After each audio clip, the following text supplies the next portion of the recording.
Welcome back, my lovely subscribers. I want to thank you for taking the time to comment, share and like. It's helping the channel. We're growing slowly. I thought about what we've been doing and the conversations we've had.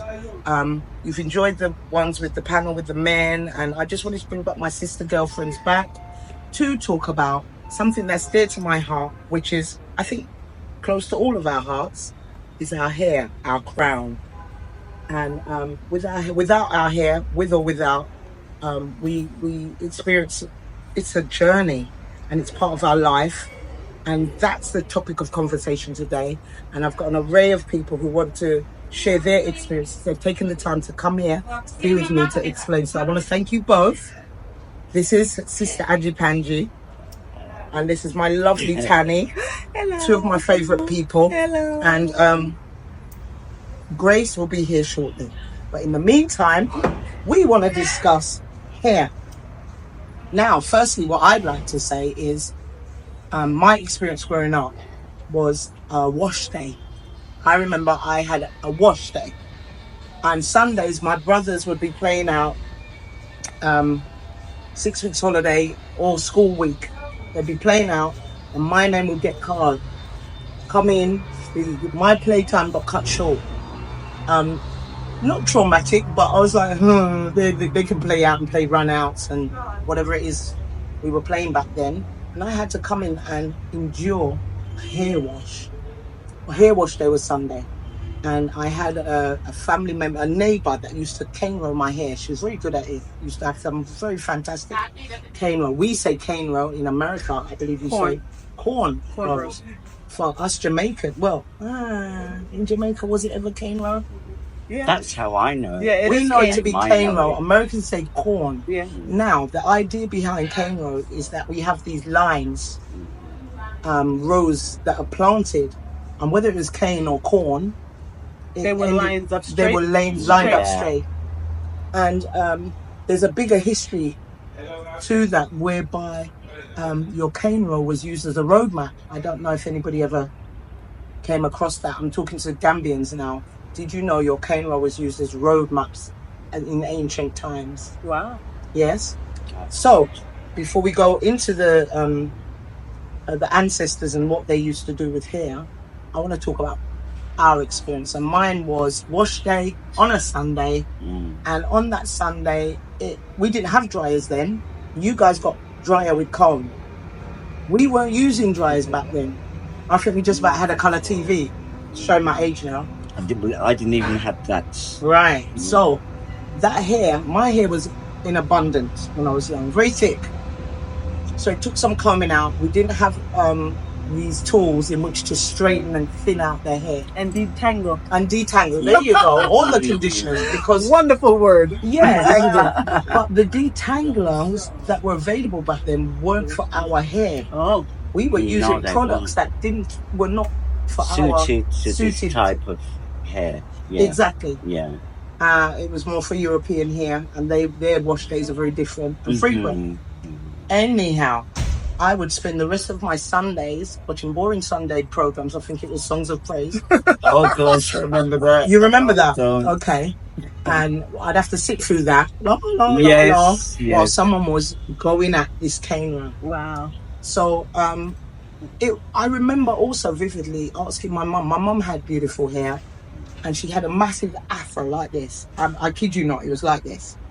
It was like a halo, but a really big one.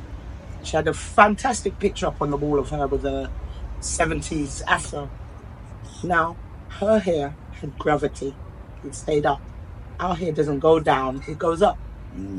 Some people refer to it as antennas. Some people refer to it... due to our hair is an extension of our nervous system. Wow. Yeah, so that's why our hair goes up and get information from the sun. Oh, do you hear that, people? So we're not taking note of how the hair is an extension of ourselves and how we have to look after that. Wow. So that was my experience. And there's one more I need to share with you. I never forget, because if you leave the brush and go to school, my mum would be waiting with the brush behind her back, tell me to come in. I'd run past the course because I was a bit more clever than that.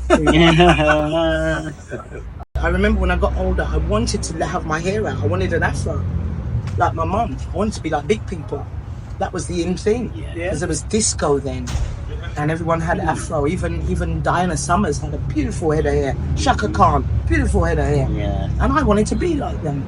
But I wasn't allowed to go to school like that because that was considered messy or unkempt. Yeah, or not to tame. keep it tidy. Yeah. So my mum would not allow me to go to school with an afro. And I think one day she did, and I did. And that was my very first experience of racism. So, I think it was the dinner lady said something about gollywog. And anybody who knows about gollywogs knows that was a bit like, in America, that's your Aunt Jemima. We had a jam jar with a black face with an afro. And that was used to mimic. Derogatory. Yeah, it was a derogatory image or mascot that used to be sort of jazz hands. So it was called a gollywog, and I was called that on that day. And I went home and I told my mum. Well, my mum doesn't play. She goes down to school, turns everything upside down. But I learned now why I had to plait down my hair, because you open yourself to these kind of ridicule, judgment, and abuse in some ways, because that was quite abusive for a grown adult to tell a small child of what I must have been about 7 years old. And I didn't want my hair out after that. So that was my experience. I would love for you guys to share with me your early experience with hair. It was the same thing. I think wash day on Sundays, the same thing. But of course, my mum would be working Monday to Friday, and then Saturday do the shopping, make the Saturday soup. So lovely. So there was no time to be doing that. So I guess it was on Sundays, and it was me and my two sisters. And what I didn't like about my wash day is my mum would put my hair in what they used to call shiny bumps. And I remember those. I didn't mind if we were just in the house and no one saw me. Yes. But sometimes I'd have friends come and knock and be, look at your hair. Yeah. So that was something. So it wasn't very fashionable back then to have shiny bumps. Shiny bumps is what some people call bantu knots. Yeah, now. Yeah. Now, and that's quite trendy. Yes. We called it shiny bumps, which Yes. I suppose the name came from the Chinese then. Must have been. Shiny bumps. Yeah. So I actually liked the shiny bumps because that was good for me when it was washed, because then I had soft hair, and it's only now that I'm learning through my daughter about different textures of hair and different hair grade and the type. And so she'll tell me something like, Mom, your hair is a B1 or a this. And so she's going through, because now they've gotten into this detail about what type of hair you have and if it's fine or if it's coarse or the level. So next thing, the shiny bumps was good for me when I was younger, because then when I pulled them out, I would have twists. Yeah. Oh, so that's And a twist so- out. We know that to be a twist Yes. out. And so Yes. because it was wet, like we didn't have the dryer also, but because it was wet, for me, whatever grease they put in it at that time, it helped to keep it. So then I loved when we pulled them out and then they were all Yeah, gorgeous look. and that's actually really nice. So for then I hated when they did the plaits for school. So we didn't have a lot of products available to us. In America, we always looked to America thinking you guys had great looking hair, healthy hair. And I think the difference in England, we had very, I want to say starchy water, but lime scale water, which is very drying to our hair. In America, you have soft water. Yes. That freely flows through their bathrooms. Do they call it hard water here? Yeah, they actually do. Yeah, they have soft water. Oh, not here. Yeah, Oh, not yeah, here. in Gambia, In- you have soft water. Yes. Okay. So there's very you much. don't have the excuse that we have in Britain, where we battle with water to wash our hair and make dries out our hair, and also the harsh, cold winters Okay. With the harsh cold winters, you've got the scarf, the polar neck, all of these things to rub on The back your of your hair ends. hairline. Yeah. And we didn't have a lot of information about looking after our Not hair. at No, all. no. So I think the reason I wanted to have this topical conversation was to suggest, you know, to talk about, we've got children, we've got girl children, and, you know, we were not marred. How would you find a better word for me? Help me. We were I'm affected. hearing you because I did similar thing to what my mum did to mine because I didn't know any better. So with my daughter, I'd also hot-conned her hair as well when she was Very young. young. Mm. Yeah, not very young because I used to Teenager? roll her hair all the time. Teenage? Not younger before Oh, that okay. because by the time she was 13, she told me she doesn't want me to do her hair anymore.